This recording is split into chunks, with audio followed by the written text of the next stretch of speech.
Om Ridhyasmaha Vyarnamaso Pasadhya Mitram Devam Mitradheyam No Asto Anuradhan Havisha Vardhayantah Shatam Jivema Sharadasa Vira Kshatrasya Raja Varuno Dhirajaha Nakshatranagum Shatabishag Vasishtaha Tau deve bhyakrinuto dirghamayuhu.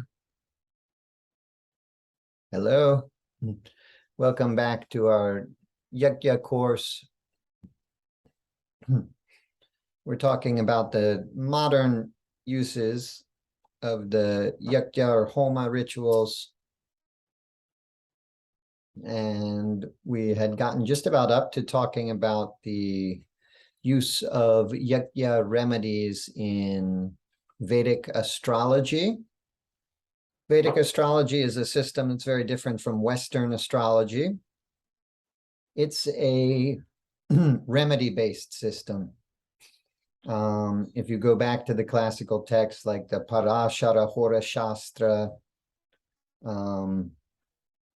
it tells us all the details, the qualities of the astrologer, qualities necessary for a student of astrology, tells us how to look at the data, how to get some useful information from the astronomical data, including the use of omens and looking into the timing that a person comes with their question, and the different parts of the body that they touch. There's even sections on the meanings of moles on the different parts of the body and that kind of thing. Of course, we need to use some intuition to gain insight, to get clarity from that. But then it builds up. The end of the text is all about remedies. And so we've got a list of some major astrological remedy type yajnas that are performed.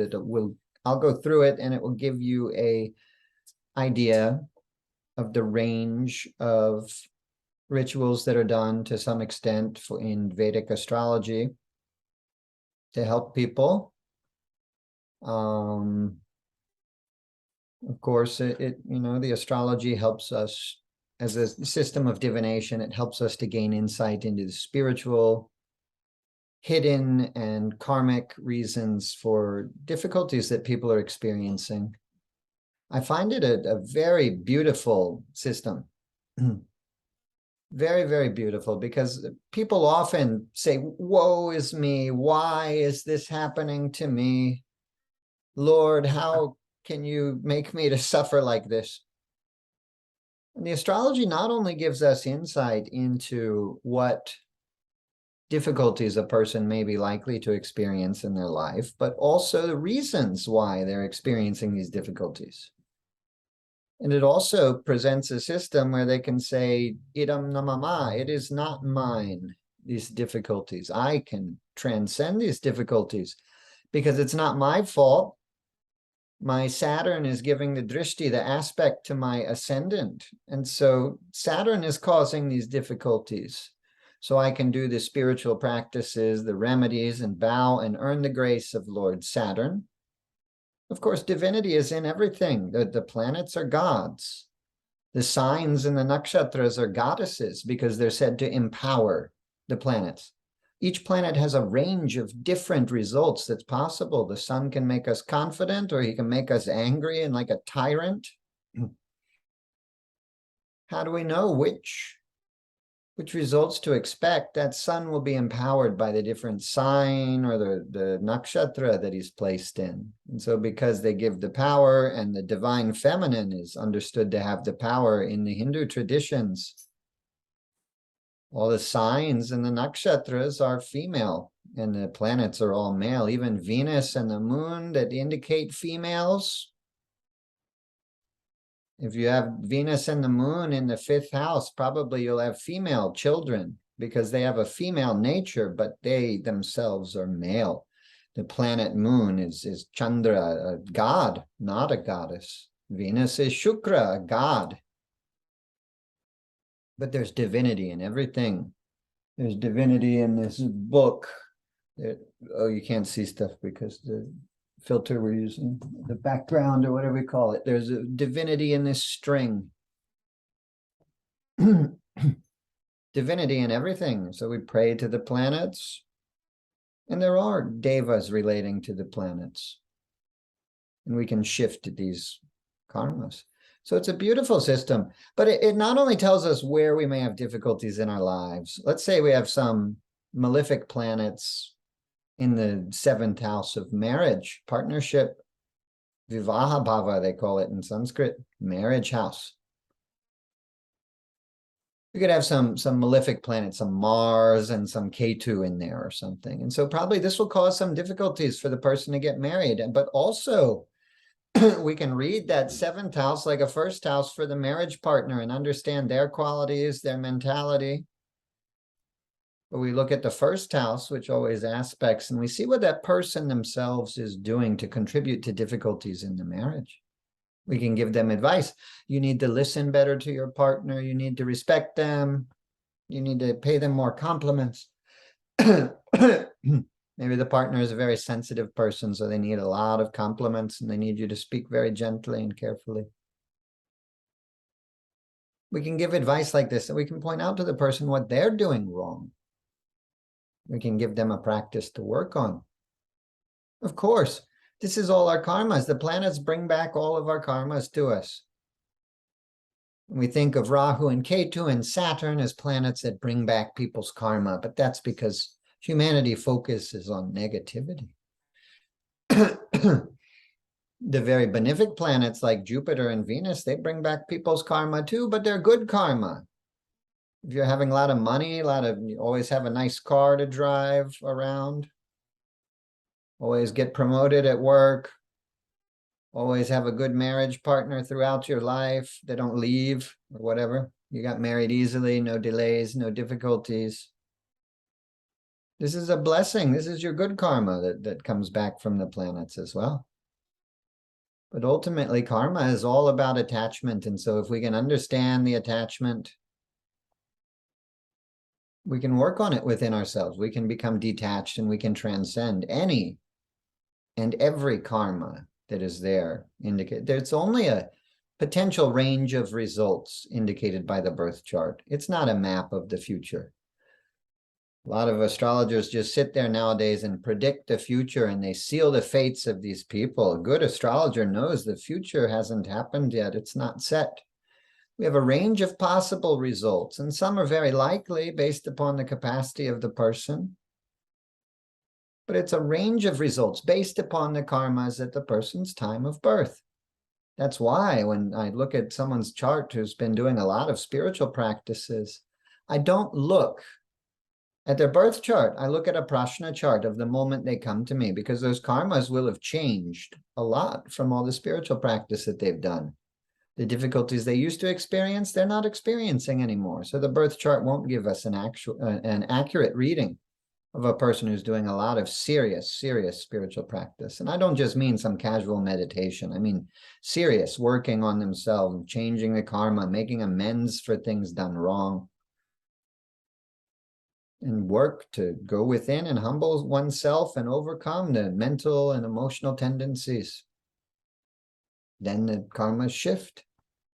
You can always look if you have some question, has this karma shifted? And people will come to me, they said, I had 20 remedies done by the best astrologers in all of India. I say, uh-oh. Because it's hard to find a good astrologer now. There's a lot of bad astrologers. But you have the question, well, did this do anything? They paid a lot of money, they made a lot of effort, and a lot of mantras were said by some priests or whoever. Maybe it's made a difference in the karmas. And so you can always compare the prashna chart, the chart of the moment they approach you, to the birth chart and see if the same indications are there. And you'd be amazed at how often people come to you at the exact moment that the same nakshatras are active, the same houses have malefic planets in it as the time they were born. Whatever they're asking about, it should be indicated in the prashna chart. We need not have the birth data. They don't always collect it accurately. Some people don't know it. We don't need it. We can look at the time they were born, And so I'll start to go through this list because it's a big list. And as I said last time, I want to make it a detailed enough description that those who can understand astrology may find this very interesting to hear about the astrological placements. But also, I don't want it to go completely over people's heads if they don't have that much of an understanding of astrology. Number 19 through 38, you'll be interested to know, come directly from the text of the Brihat Parashara Hora Shastra, the big major text on the main tradition of Vedic astrology,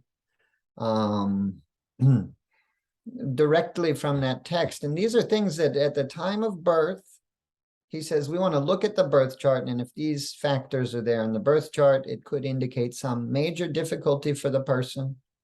These are the kind of things that could indicate they're going to die in infancy. The child's chart could kill the father, kill the mother.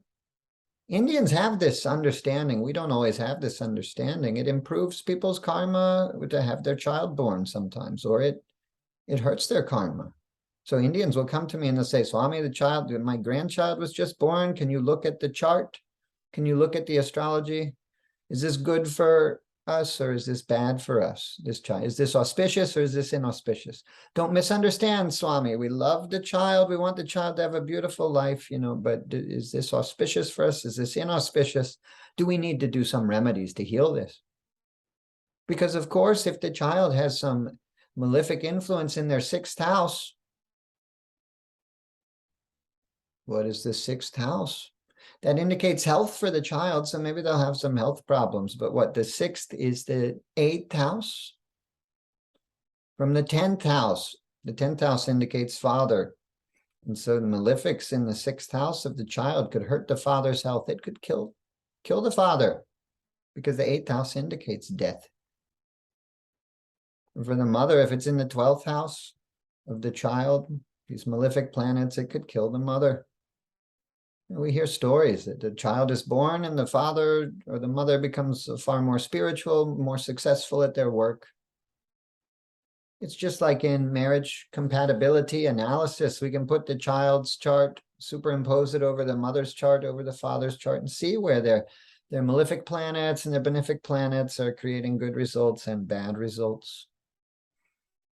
Of course, we can't just look at this like a superstition. We can't say, so this happened, so we need to worry now for the potential results. To know which, there's usually a range of results from any of these potential difficulties in the chart. And Parashara starts by talking about, problems with the planets, malefic planets, and how we can remedy the malefic planets, and gives the Vedic mantras to use in Yajam and all that kind of thing. It's there in the astrological texts. And so people are following these traditions. But, it's not that simple. We can't say there's malefic Mars in the 7th house, so the person cannot get married or whatever. It's never quite that simple. And we also can't say, okay, so we do a homam with this mantra 5,000 times and then it's gone. The problems may take more effort. It may take less effort. So many factors are involved. It's beyond our human intellect to be able to consider all of these factors. How deep is the person's attachment? How involved are they in the process of the remedy? Do they go there and sit for the ritual? Do they buy and bring all the offerings? Or do they have the priest to go and get the offerings? Do they chant the mantras, or they just listen to the priest? And are they really listening, or are they thinking the whole time, not paying attention even? Are they really humble? Are they open to allowing the inner process to happen? And is that priest any good? Is there any Shakti behind his mantras when he's chanting? Is he paying attention, or is he thinking about things while he's doing the remedy and not really paying attention? So many factors are involved. How can we consider all this? We can't say the mantra 5,000 times and you'll be better. Sometimes we have to do it repeatedly until we get the results we're going for. Certain of these situations can be dangerous. And there was the question earlier about, can I do Yajam? Can I learn to do Yajam from this class to bless somebody's children? Yes, of course. You can pray for their children and it will help. You can chant the Sanskrit mantras and it will be even more powerful, and you can make the offerings into the fire and it will be even more powerful. But should we realistically expect that it's going to take care of any of these doshas that Parashara talks about? If that child is destined to die in their infancy, is this going to take care of it? Maybe not. We have to have our own spiritual practice and a lot of Shakti behind it. Or we have to really learn the complex tradition of priestly yakya ceremonies. It may take 5 years of dedicated study, 12 hours a day, to learn to be able to perform these basic rituals. And even then, it may not have the right effects unless that priest has a lot of devotion and there's a lot of Shakti behind what they're doing to shift those karmas, depending on how intense the karmas are. With some newborn children, there are demonic beings attached to them. In this case, if they're trying to kill the child, we may not want to mess with it. You should have a system to meditate on it, to ask a question, some system of divination to use. When someone comes and says, will you come pray for my child? Will you do a yakya for my child? You should have some system of divination to ask, should I do this? And if you get a no, don't do it. We can talk more about that. Maybe people have questions more about that. I could try to give you some guidance, but it takes practice, and ideally maybe being taught by someone who's doing that kind of a practice to be able to use some system of divination to answer these questions. We can use prashna charts in astrology, and we can create an Arudha Lagna, create a different ascendant using cowrie shells or other methods. And that Arudha may block the prashna lagna, meaning that we can't proceed, we can't help that person. You can give them remedies to do, but you can't do anything for them. There won't be any clarity to any answer you give, and any remedy will be unsuccessful if the prashna is blocked. That's a fairly basic and simple way in astrology, but there, there's many other techniques, and we can even, many things. We can even just look at the lamp and pray to God and let God answer through the movements of the flame and the size and the color of the flame and this kind of thing. Or whatever you can use, whatever you're aware of. You can use tarot cards and this kind of thing. If you get the skeleton, the death card or whatever, maybe that means no, don't help this. I don't know. Probably some are good, some are bad. So it could be very useful, or, you can always reach out to me. I've had one, in all the years I've been doing these remedies for people, I've had one situation that I could not deal with on my own. Of course, there were things that were blocked. We didn't get the good result because the people gave up. They didn't keep working on it, or we just haven't gotten the good result yet, and we're still working on it, etc., etc. But only one case when I didn't know if I could do it, and probably I could have if I just kept doing it, but I was concerned because this lady was suffering. So I went to my guru and asked my guru for help. This lady came to me and she said, some beings are coming, some demons or something. I don't know if they're ghosts. I don't know if they're demons. I think they were demons myself, because they were throwing her against the wall. She'd get pains in her body. She'd get like epilepsy type seizures. Only she didn't have epilepsy. All the doctors checked her out. She's fine, doesn't have epilepsy.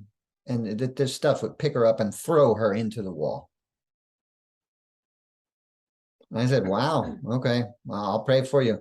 And, I meditated on it, or I looked at some astrology, or I did something, and I discerned that Shiva mantras would be good. And I was chanting the Rudram for her. And I did it several times. But the first time I did it, the first time I started chanting on her, I woke up in the middle of the night with severe chest pain. And you don't mess around with severe chest pain. You go to the hospital. So I was in the hospital. The doctor said I was fine. There was something spiritual going on, not something physical going on. So, I wasn't surprised. I was fine. But, so it sent me to the emergency room. I rode in the ambulance down to the emergency room.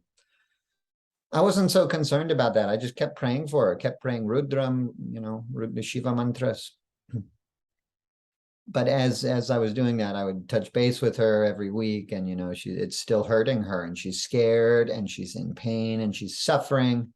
And I wanted to be able to ease her pain more quickly. So I reached out to my guru, and he gave me specific practice to do. He said, chant the Mahamrityunjaya mantra for Shiva and draw a triangle around a water pot and put bilva leaves in the water and keep the water and recite the Mahamrityunjaya mantra and bless the water that way, and then sprinkle the water over her. And so we did that, and with my guru's assistance and grace, it brought her situation to an end. As I was doing it, it was getting eased a little bit. Maybe in time it would have done it, but my guru did it more quickly. So we've got to be aware of these things. And many times I've injured myself and had a lot of difficulties. We've got to be aware as well in praying for children or whoever else that we're going to take on some of their stuff to be able to ease their karmas. So you should be very, very experienced at working through your own karmas as they come up before you start trying to take on other people's karmas by praying for them, or, you'd get stuck in their stuff. So we have Navagraha Shanti Homam is the number one on my list. And this is in the notes if you want to look at these wordings and how the proper transliteration of the Sanskrit. Navagraha is 9 planets. Shanti is peace. And Homam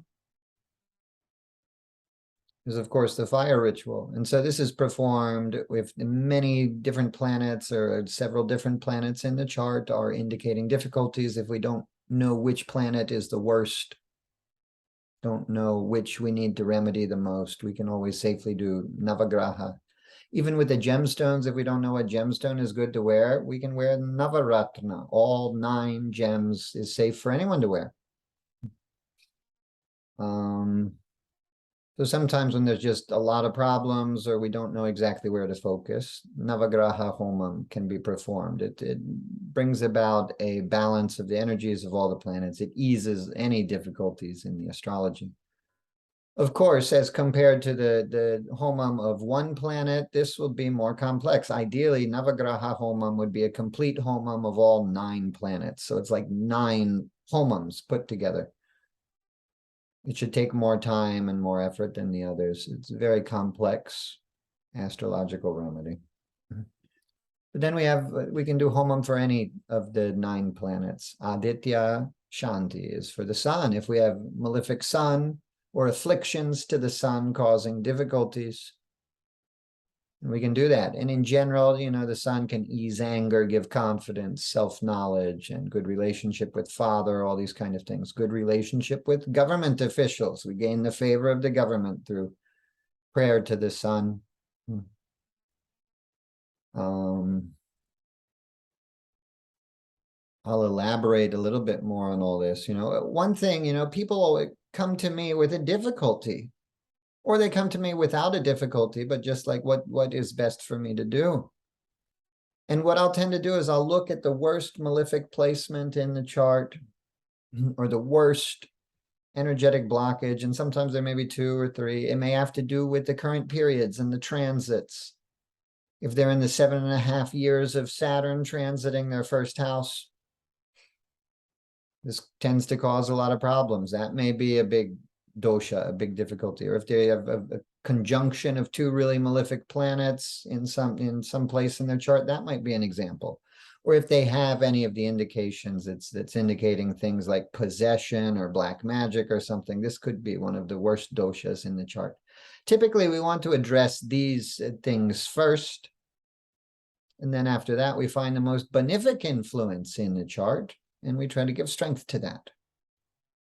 The positive qualities, we give strength to it. If they have an exalted Venus or something, yeah, we'll give strength to that. We'll give them a Venus mantra, or a mantra of Goddess Lakshmi or something, or a yantra, or a rudraksha, or a gemstone, or do a ceremony, do a yakya. But first, we try to remove the malefic influence. And so these Shanti Homams are to ease the malefic influence of the planets. And typically, these sorts of remedies involve a lot of complex mantras. We're using the 108 names of the planets. We're using the Vedic mantras of the planets, the big, long hymns of the planets, like the Kavachams and things that are given in the Puranas and the Vedas and other texts. For a Shanti Homam, we don't want to just do the Mula mantra of the planet or the Bija mantras of the planet. these short mantras, because it's very specific energy of the planet. It's invoking the planet. We'll tend to just increase the energy of that planet. Om Hram Hrim Hram Sah Adityaya Namaha for the sun. That Bij mantra. Hrim Hram Hrim Hram Sah. This will increase the energy of the sun. Or for the moon. Shram Shrim Shram Sah Somaya Namaha. Typically, we want to use these mantras, these Bija mantra Shrim or Mula mantra Shram Shrim Shram Sah Somaya Namaha. Or Om Som Somaya Namaha. This will increase the energy of the planet. And so we want to be sure that that planet is auspicious and benefic. This won't be like a Shanti homam. This will be like a strengthening the planet sort of homam. Better to use the Vedic hymns or the 108 names, or even to take out the Bija mantra and maybe Om Somaya Namaha. Better yet, really there's Adi Devas. We'll get into that, but there's Upadevas, Adi Devas, Pratyadi Devas, overlords of the planets. It might be more safe to pray to them. For the moon, pray to Shiva. For Mars, pray to Murugan or Hanuman. For Buddha, pray to Saraswati. And then that's safe. That can be like a Shanti Homam. Unless you really know the rituals, because you don't want to just be saying all the Bij mantra, Mula mantra, and give strength to the planet. It's like putting on the gemstone of the planet that's bad for the person. A lot of astrologers and gemologists in India, they'll try to sell you the gemstone of the planet that's bad for you, but that just strengthens the energy. If that planet's energy is causing you harm, you don't want to strengthen that energy. It can literally kill a person to wear the wrong gemstone. There's this story told in a book on Vedic astrology by Hart Defoe and Robert Swoboda, that their guru of astrology had a student that read something in some book and said, oh, my Saturn placement should make me intuitive. I want to wear the Nila, the blue sapphire for Saturn. And that astrologer looked at him and he said, no. If you wear the blue sapphire, neither you nor your mother will survive. It will kill both you and your mother. And he said, no, Guruji, I read the book. It will increase my intuition. I'm not worried about those things. No. He said, no. Third time the guy asked, he said, okay. You want to wear it. Let's not set it in a ring in the proper metal and put it on the proper finger, middle finger for Saturn. We won't set the ring in metal. We won't put it on the proper finger, so it won't be as powerful. We won't do the prana pratishta rituals to energize it as a yantra, as a talisman to increase the energy of Saturn coming to you. We'll just, blue sapphire, very powerful stone in and of itself. We'll just tie it to your wrist. You wear it for 3 days, and if you like its effects, then we can talk further about setting it into a ring. And so the first day that he had this sapphire tied on his wrist, his mother died, and he became very sick and went to the hospital. He cut it off his wrist, he recovered and came out of the hospital. And so he said, no, I don't want to wear this. We've got to be cautious. These gemstones are very powerful, and the Bija mantras and Mula mantras and all these rituals are very powerful. So we want to be sure we're clear about the benefic or malefic energy of the planet, especially before we choose to just use all these Mula mantras. Again, if we do it for all the planets, maybe it's safe. It's better to approach the overlords. So we can do for the moon, for Mars, for Buddha, Mercury, Brihaspati, Jupiter, Shukra, Venus, Shanaishchara, Saturn, Rahu, and Ketu. Typically, they'll do Rahu and Ketu together because Rahu and Ketu are always exactly opposite one another, aspecting one another, affecting the exact opposite aspects of life and the same aspects by aspect. Aspects by aspect is getting confusing. The planet will affect places. It sits in one house. Each of the houses indicates a different area of life. The first house indicates your personality, your birth. 7th house indicates your marriage. 10th house indicates your career. 4th house, your emotional state, your home, your vehicles, your mother. 6th house, your diseases, your enemies, etc. So each house, each planet will be in one house affecting a certain area of life, but it will give an influence, an aspect to other areas as well. And every planet gives an aspect to the seventh house from it, for example, but there's some special aspects. Rahu and Ketu are always directly across aspecting. The Rahu's in the seventh house from Ketu, Ketu's in the seventh house from Rahu. So they tend to do their ceremonies together. They may focus more on one. They may be more concerned about the placement of one than the other. But they're very subtle. The effects of Rahu and Ketu are subtle. It's hard for people to pick up on it. They often confuse them. And there's more difference in the description of the effects of Rahu and Ketu than any other planets, because it's very subtle and hard to perceive. Rahu and Ketu don't have a physical body like the rest of the planets. The moon, it's a big rock. Sun, it's a ball of fire. Yeah, they're planets. They're physical substance. Rahu and Ketu are just places in the orbits where the eclipses are formed. There's no physical substance. So their effects also are very subtle. They don't indicate physical things in the world. So then, like I was talking about, we have Adi Devata and Pratyadi Devatas. These are overlords of the planets. There's a Vedic hymn for the 9 planets, and the first mantra, each planet has 3 mantras. The first mantra is for the planet itself, second mantra is for the Adi Devata, and second is for the Pratyadi Devata. So there's different use for invoking these different deities, and this is useful if we know the Vedic mantras. But I'll just give you one example. For the sun, the mantra for the sun, Satyena Rajasa Vartamano Niveshigan Amritam Martyam Cha Hiranyayena Savitarathena Devo Yati Bhavana Vipasyane.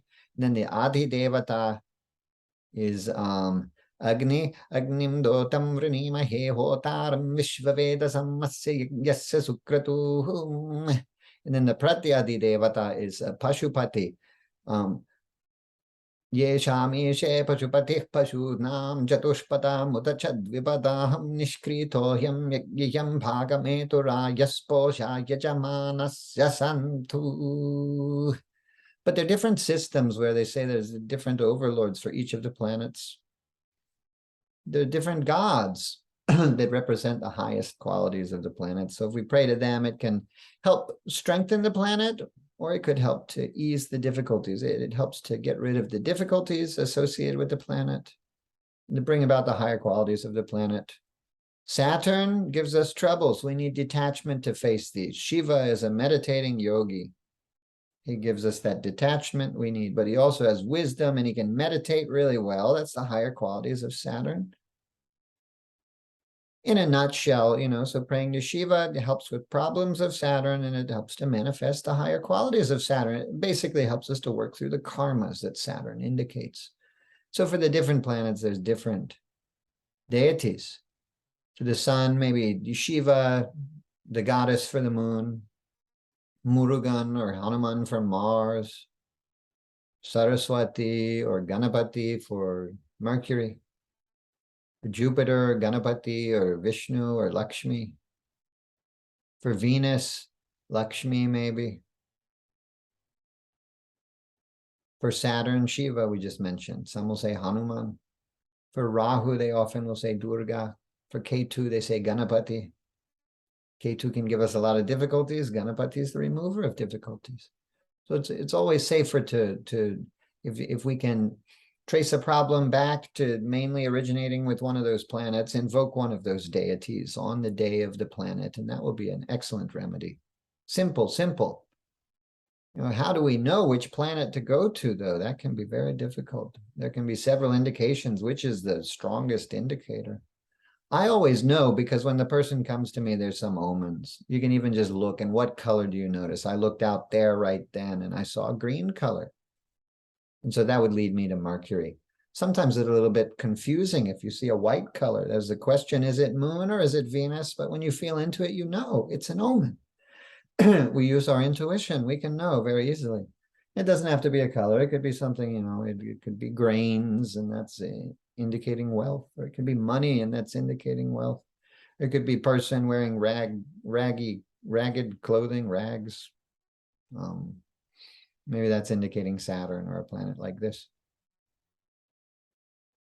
There's always omens, or a type of animal, or a type of sound, and we can get a sense by if we know the nature of the planets, and that shows us where to look in the chart.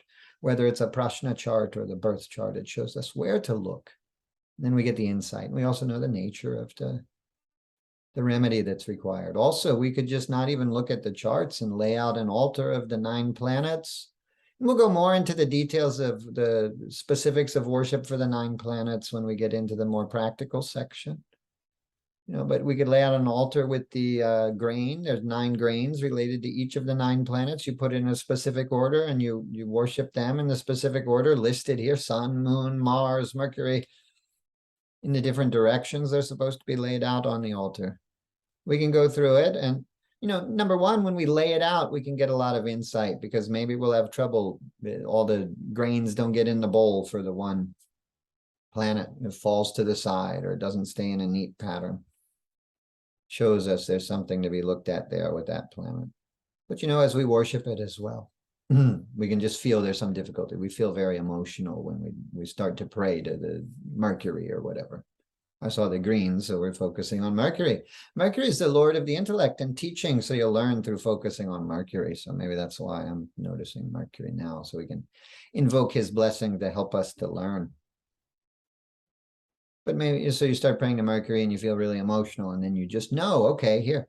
Or you have issues that you offer a flower to the Mercury and you miss altogether the bowl and it falls to the side, and then you feel emotional or whatever. It's a sign, focus on Mercury. So then we know the remedy. We don't need to look at the astrological chart. And I've done enough of see the person, hear their story, look at the astrological chart. Oftentimes they'll just come to me and I'm having this problem, and I'll be like, okay, pray Ganapati.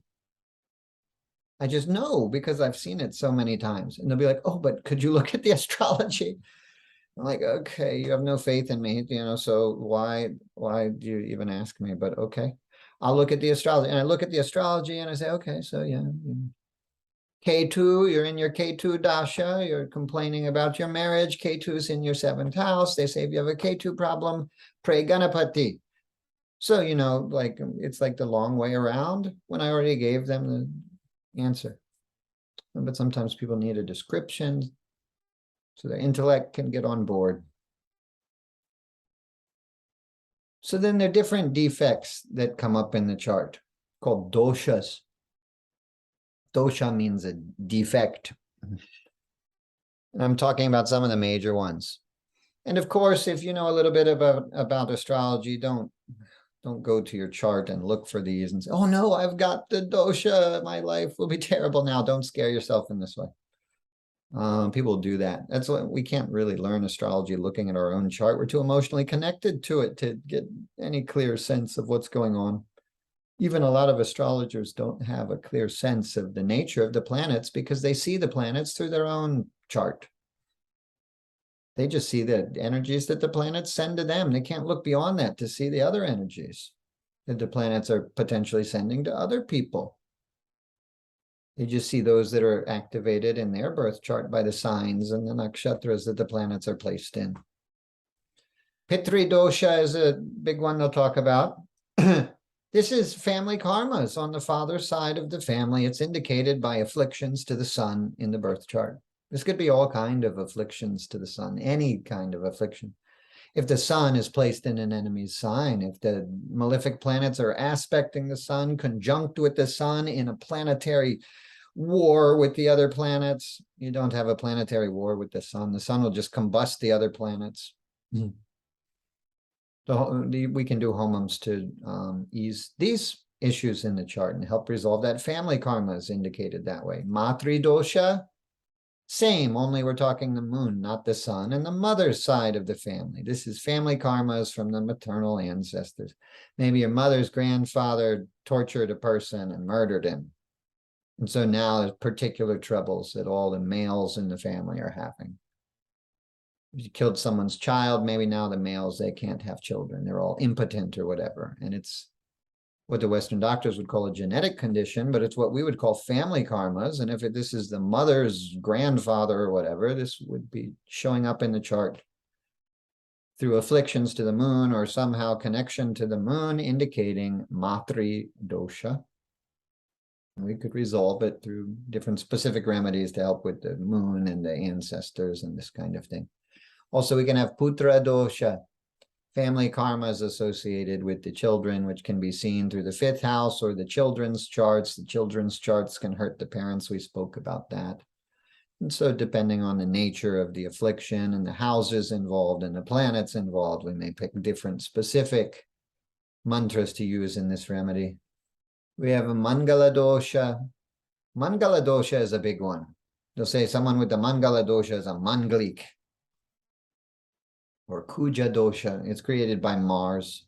And I think we've spoken some about this already because people worry a lot about this one and they get very superstitious about it. But basically, the text just give us a general description. You know, they say if Mars is in the 7th house or other specific houses in the birth chart, this could create some difficulties to get married or difficulties in marriage.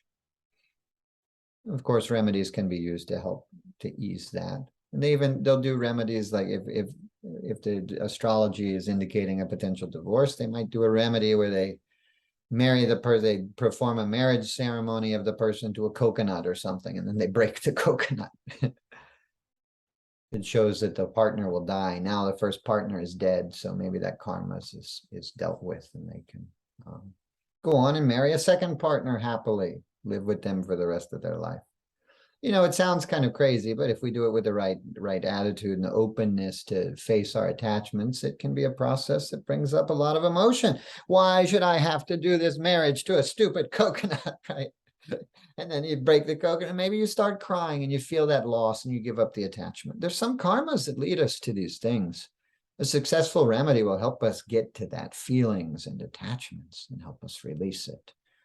So then there's Sade Sati, another big thing that people are afraid of, the 7.5 years of Saturn. It takes Saturn 2.5 years to transit a house.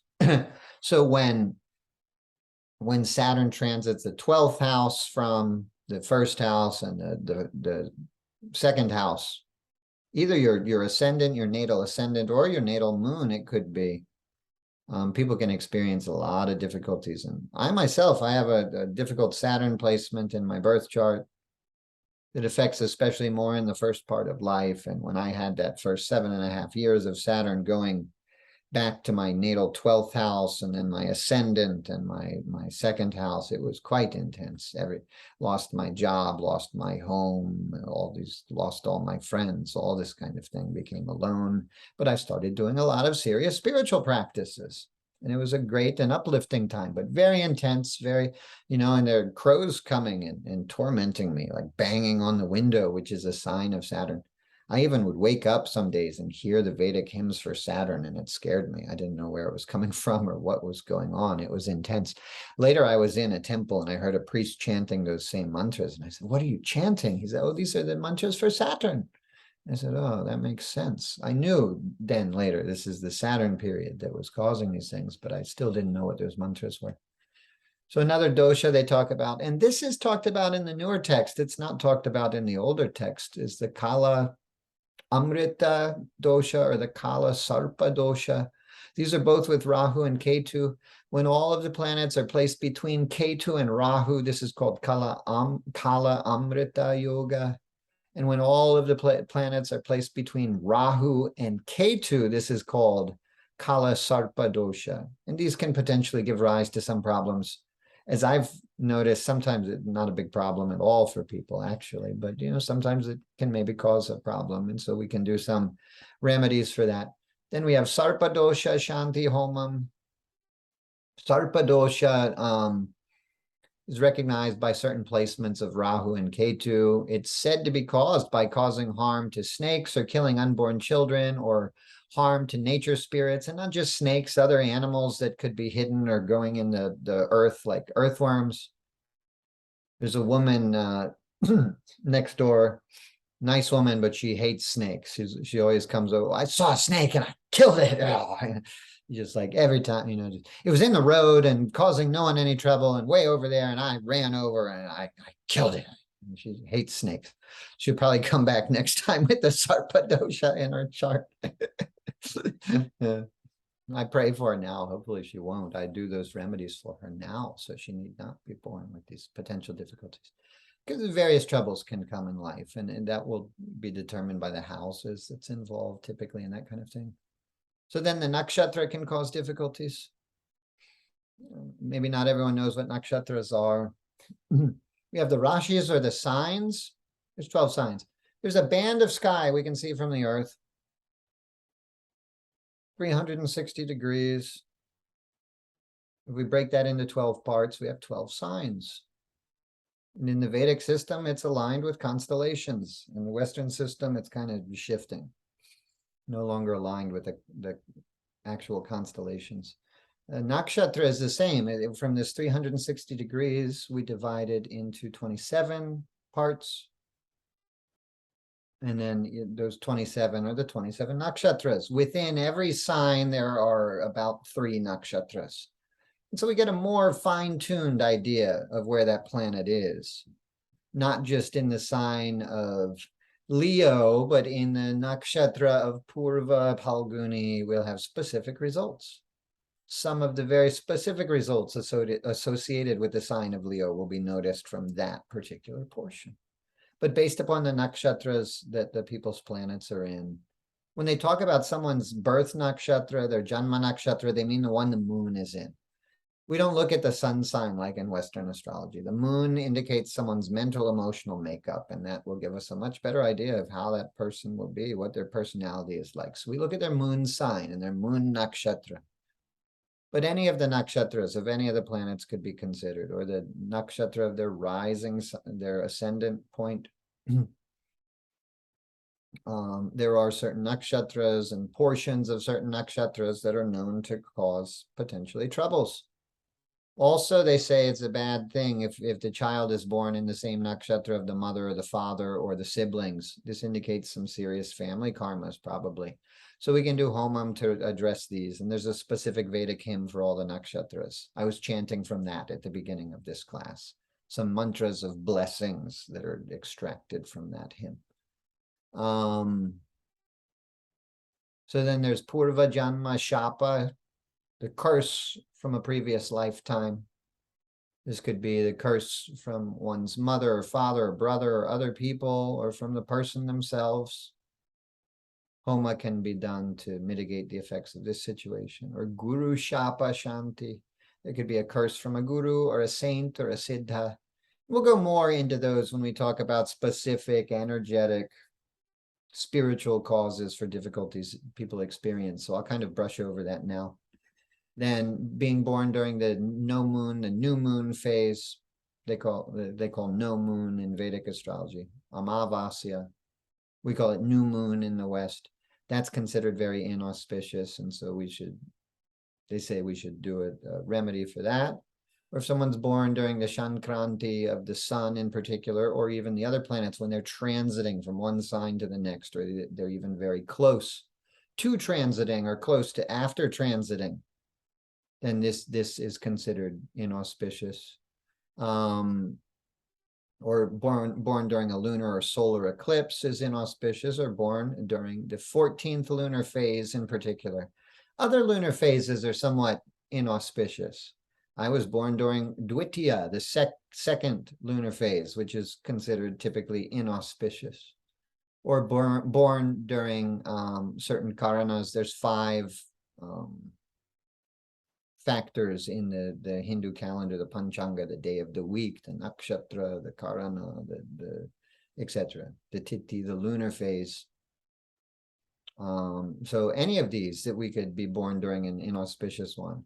And again, even though Sage Parashara is just listing the 14th lunar phase, and maybe that could be the worst to be born during, this does not mean just the 14th lunar phase. It means any inauspicious lunar phase could cause a difficulty. Or being born during the dark fortnight. Every lunar month, we have a bright time from the no moon to the full moon. We're in that now. We just had the no moon during the Pitri Paksha. Now we're in Navaratri time of the goddess, and we're moving toward the full moon. So we're in the Shukla Paksha. the bright fortnight. But after the full moon, we'll have the dark fortnight for the next 14 days. So half of the people are born basically in the dark lunar fortnight. That's inauspicious. And Parashara says we need a remedy for that.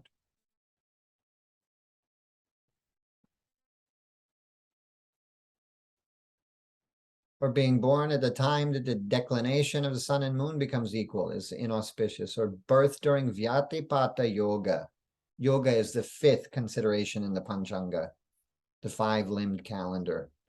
Day of the week, the nakshatra of that day, the lunar phase of that day, and the karana and the yoga is the 5.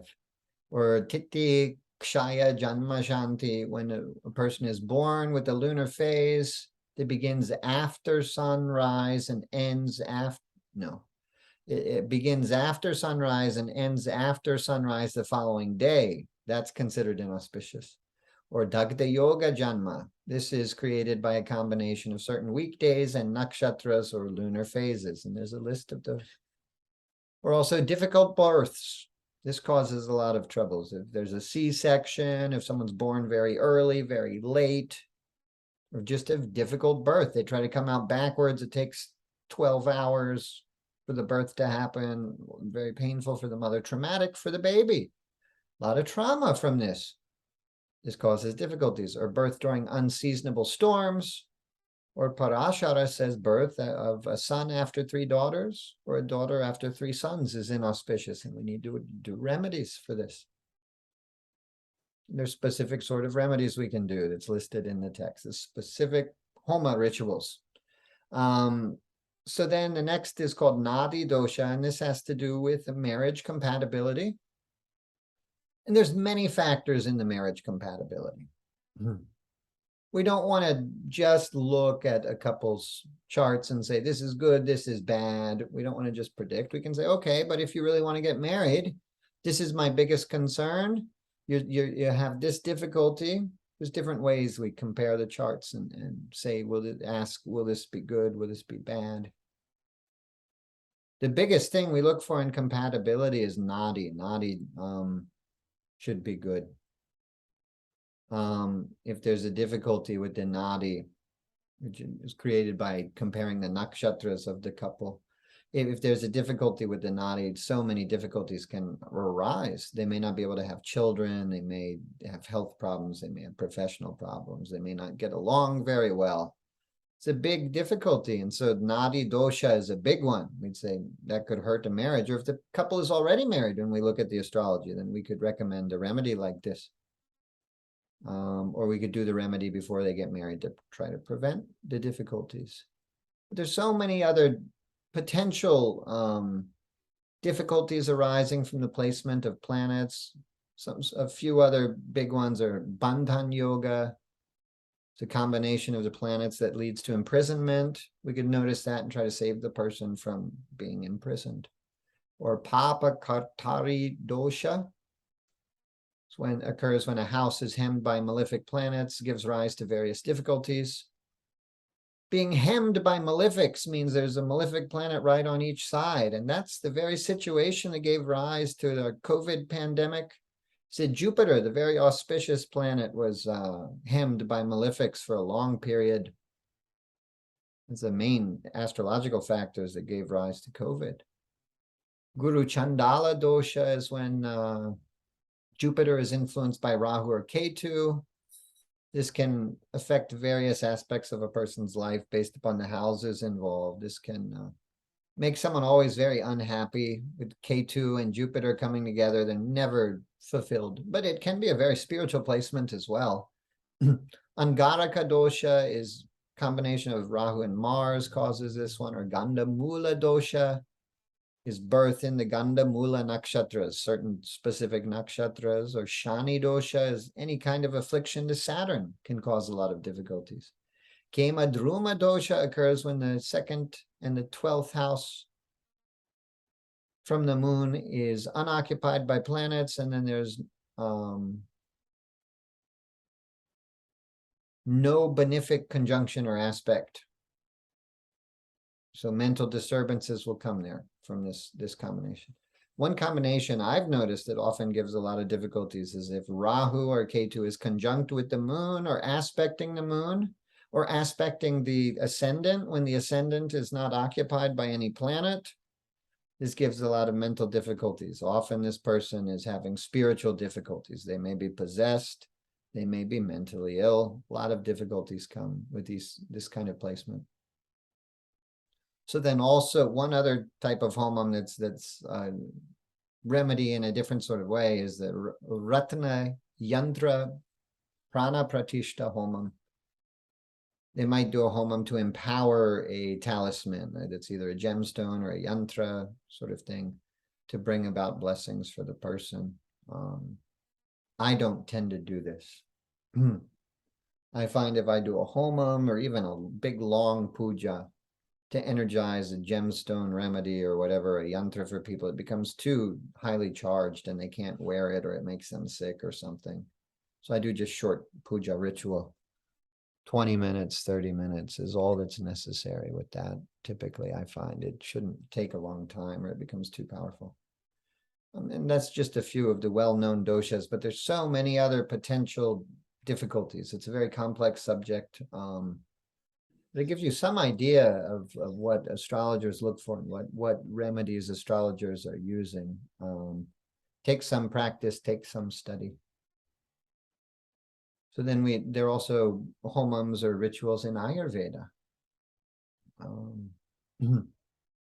Traditional Ayurveda treats the conditions of the physical body with physical means like herbs and diet and lifestyle and exercise and panchakarma.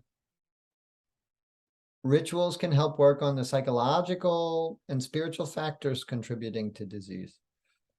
Genetic conditions, like we mentioned earlier, are indicative of family karma, and these are addressed through offerings to the ancestors.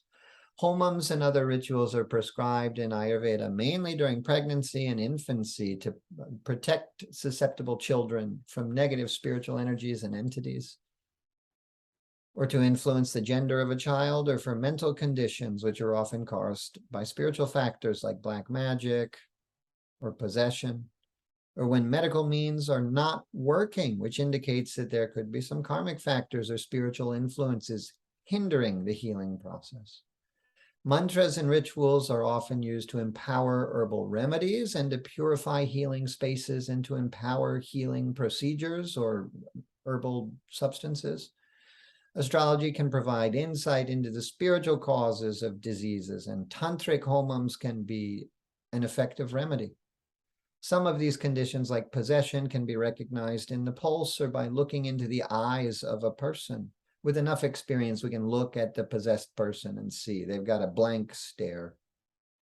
You can see the being that's possessing them looking out through their eyes. You may even be able to communicate with them, that being that's possessing them. It may be a deceased ancestor or whatever. It is common for Vaidyas, Ayurvedic physicians, to refer clients to tantric siddhas or astrologers or someone to help identify and address these sorts of issues. These problems can be difficult to identify accurately and even more difficult to resolve. Not just any astrologer or priest can do this work, which is sometimes very difficult and even very dangerous. For conditions with spiritual origins, homams can sometimes provide a complete cure without any other work, without any herbs, without any changes to the lifestyle. I've seen that a few times. Someone who came to me very, very schizophrenic. She couldn't work a job. She's just on disability. I did one puja for her and she recovered completely. And now, 15 years later, she is still a very successful businesswoman again. She had been before she got schizophrenic, and now she is again. Just one ceremony, complete cure for her. It's not, usually it takes a lot more work. We have to do some medical means too. They have to do some spiritual practices to work on their mind, their mental state, and they have to take herbs, change their diet. Usually schizophrenic people are not eating very well at all. It'll be like drinking some coffee and not eating food or something crazy like this. They eat once a week or something. Or they eat just one weird, terrible food like Doritos or something, you know, and that's one cause. if nothing else has caused it, that can cause a severe mental illness if you're just eating really bad food or fasting excessively and all that kind of thing. For normal health conditions arising from medical factors like diet and lifestyle, though homums can be a helpful part of a regimen for mind, body, and soul, they usually will not counterbalance the bad effects of wrong diet and lifestyle and will not be effective to cure these conditions. And that's much more often the case. We won't find a complete cure from these ceremonies, though it can help, can empower a person's practice to do the right things to bring about healing. There is a popular misconception about Ayurvedic astrology and puja remedies. There are many books being written on the subject which describe Ayurvedic astrology as a system which identifies the doshas through astrological means and treats health conditions through spiritual practices like homa, puja, mantra, yoga, meditation. This is not the way the rishis had described the practice, and it is not the way that astrology was traditionally used alongside Ayurveda. For identifying the doshas affecting a person and gaining insight into their physical and mental condition, the methods were medical. Darshana, looking at the person. Sparshana, touching, feeling, is it, you got a bump here, is it hard? Okay, that's like vata. Is it inflamed? Does it feel hot? Is it not too hard? That's like pitta, it's red, you look at it. And prashna, questioning them. When did this come about? Did you rub the poison ivy on it before you got the rash? Were you in the woods? Did a bug bite you? Could you have had an injury? You ask them the question, does it get worse at nighttime, worse at daytime, worse in the winter, worse in the summer? Does it get worse if you eat spicy food? You can discern about the quality of it by questioning them, looking at it, touching it, this kind of thing, and taking the pulse, examining the urine. The Tibetan Ayurvedic practitioner, they'll even taste the person's urine. Bitter, spit it out, that's vata, bitter. Of course, in India, we don't do that. They'll look at the urine, and you can drop sesame oil into the urine, and the sesame oil will do different things based upon the doshas present in the urine. You could smell the urine. The person can taste their own urine, and they can get that tastes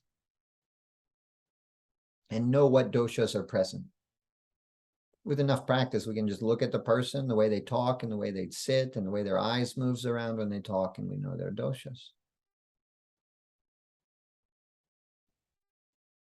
For the treatment of specific conditions, herbs, diet, lifestyle, exercise, panchakarma are recommended as the treatment, not astrological remedies. These people didn't make themselves sick doing some mantra practice. Even if they did, the remedy would be stop the mantra practice, not do more. And we get that people do the wrong practice so much they get physically sick, or they force the kundalini into the wrong channels and they go crazy, or they get sick, or they have all kinds of problems, a lot of pains, can't sleep, too hungry, not hungry at all, too hot, too cold, whatever. This is the imbalance in the spiritual practice. Some will say this needs to happen as a sign of spiritual awakening. That's not true.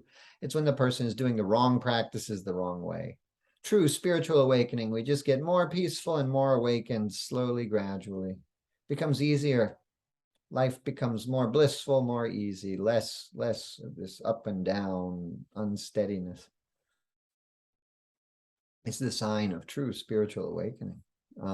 It need not be dramatic or intense like this. If we're balanced, if we have the guidance of a guru, the energetic support of a guru, it should be simple, easy, not like all dramatic. So in the case that the disease has arisen from doing a lot of intense spiritual practices, just stop doing the spiritual practice. Otherwise, the disease was caused by eating the bad food, having the bad thoughts, getting too much exercise, too little exercise, sleeping too much, sleeping too little, etc., etc., etc. The cure is not going to be spiritual, obviously. Cure is going to be eating the right food at the right time, getting more sleep or less sleep, enough sleep, enough exercise. That's going to cure it. And we can't make up for doing those wrong things by doing the spiritual practice. That's a cop-out. That's escapism. And it won't work. We have to master at least the basic things like taking care of the body before we can have any spiritual effects from doing a mantra practice or whatever. Astrology can be used along with knowledge of the doshas to determine mantras, deities, and spiritual practices that would be best for the individual according to their doshas. And then that supports their practice. Or if they're seeking spiritually, really, they should be healthy. If you're too sick, you won't be able to do much yoga. Get yourself healthy first. Then seek God beyond that.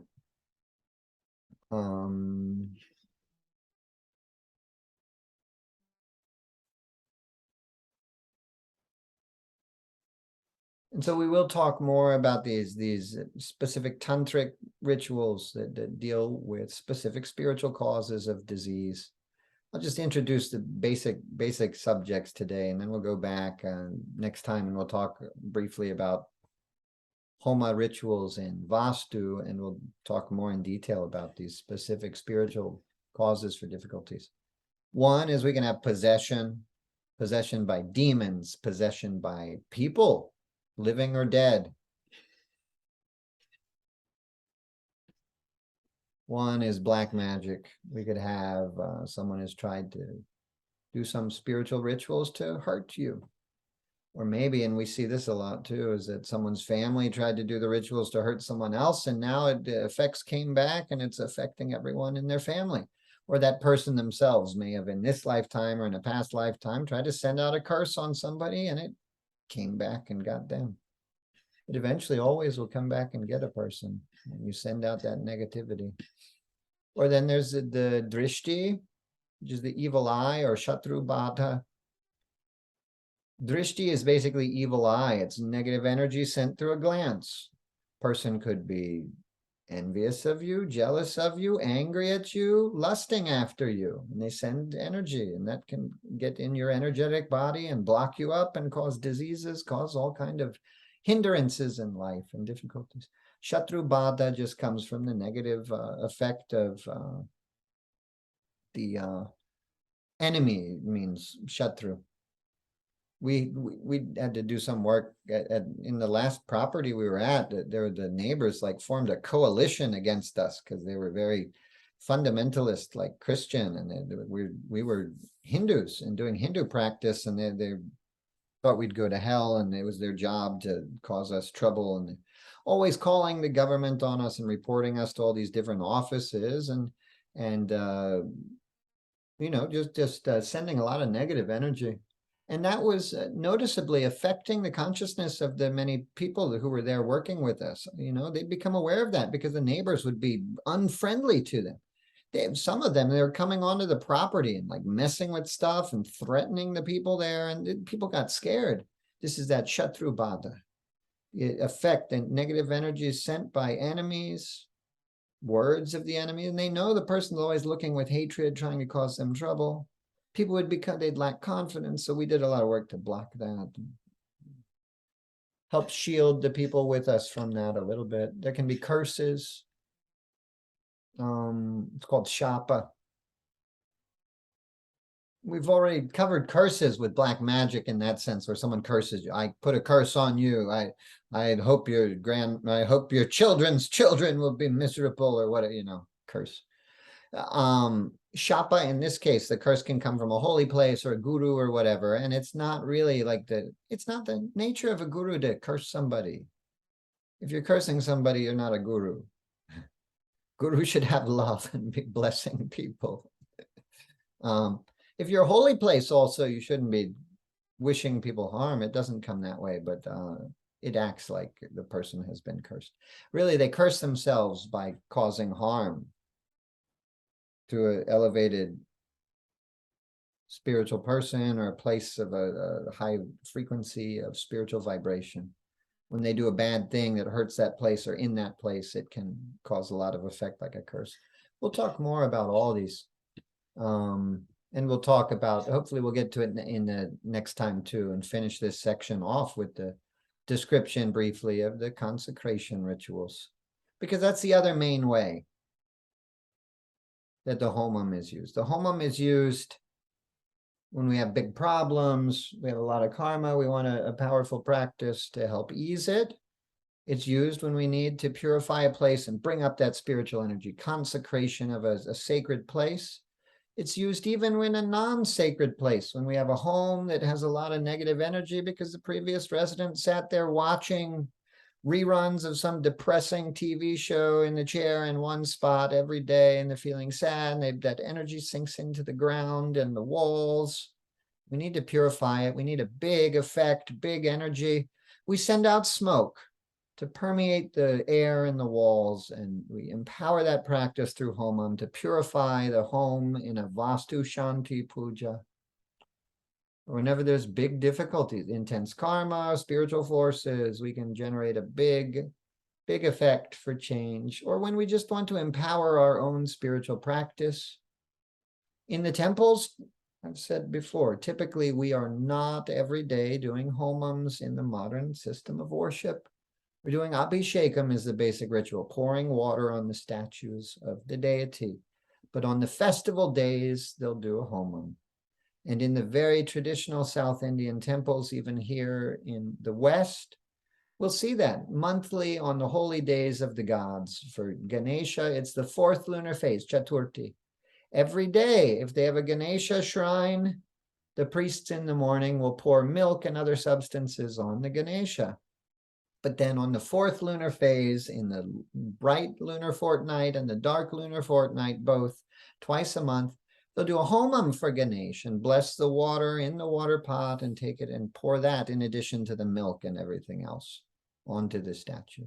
And on the annual festival days too, like the birthday of Ganesha is Ganesha Chaturthi. We just had recently, before the fortnight of the ancestors, just last month now, we had Ganesha Chaturthi, which is celebrated as the birthday of Ganesha. So they might do a really big homam for Ganesh that day and pour in multiple water pots blessed and pour the water on the deity. So on the special days and for the consecrations in the temples, we do homam. Or for these other purposes, we need to generate more energy. You know, one thing I've heard people say, you know, we have limited time in this Kali Yuga in the West with the materialistic lifestyle, and the companies got greedy. Used to be someone would stay at home with the children, take care of the children, and we didn't have the children growing up into like mass shooters. We didn't have all these shootings at the schools. We had parents raising the children, not TV, not media, not internet raising the children. We had parents raising the children how to be decent humans, and we didn't have all these shootings. Now we have the shootings because the companies got greedy. During the World War, they said, well, the men are gone. We can't have workers for our factory. We can't make as much profits. Let's get the women who are still at home to work. They want to work anyway. They want equal rights. So let's make them work. And then, you know, they got greedy when the men came home. Everyone still wanted to work to prove that they're equal, they're capable. A crazy situation. Now we all have to work long hours and we don't get as much free time. We don't have as much time. We have big bills we have to pay. One person has trouble to pay for their bills to live in America. You can't rent a house or an apartment. You can't buy a house and buy your food with a single income, probably. If you're working a minimum wage job, certainly not. You need a partner. You need roommates, or you need a wife or a husband. Then maybe you can afford. But then how do you afford for your children to go to college? You have to borrow. So your children owe money for the rest of their lives. We don't have a lot of time. We have to work these jobs. We may need a car to get to the job, so we have to work to pay for that. We have to drive a distance through traffic to get. A lot of our time is taken up. We can't spend maybe 6 hours a day. Even if you're a Brahmin in this country, who's going to give you the food to eat? Who's going to give you money to support your practice? No one will, unless you start doing some miracles to impress the people and make them say, wow, this is a great Brahmin. We give him some food and some money or whatever. No one will support that. So even the Brahmins have to work so that they can do their spiritual practice. We may have 2 hours a day at best we can spend, a lot of us, unless we're very lucky. I'm very lucky. I often get more time than that to chant and practice in the day. God has been very kind to me. But most people, it may be unrealistic to do more than 2 hours of practice. So why not make it the most powerful you can? If you only have 2 hours, get the most out of that 2 hours by getting some ghee, getting some firewood, getting some herbs or flowers or whatever fruits, dry fruits, and offer it into the sacred fire to empower that practice of a much more profound experience. It's much easier to focus on the fire, moving around. Your focus will be better, and the effect of the chanting will be more powerful. It will shift the world around you more, and it will shift you inwardly more. You'll get more out of your practice. Why not do the best we can? And if we can't do it every day, we could do it once a week, and still it will empower our practice so much more than if we never did it. So why not take advantage of this beautiful technology? We'll talk a little bit more about the specifics, and then we're going to move into the section onto the practicals of worship. What are, don't want to get you too excited. We're going to still do a little bit more history by talking about the traditional Vedic implements used, the specific ritual implements, but then we'll talk about the modern implements, and then we'll know exactly what we're working with, and we'll talk about the substances that are offered. And then we're going to be learning how to do these rituals. It's very, very exciting. We're getting very close to the practical section, so I'm sure there'll be a lot of questions coming soon. And feel free to send those to us, email or in the Facebook group, any questions that you have, or we'll be planning probably in the next few weeks, another live question and answer session that you can join us on Zoom and ask, and I'll answer, and that may spark another question you can ask again. Okay.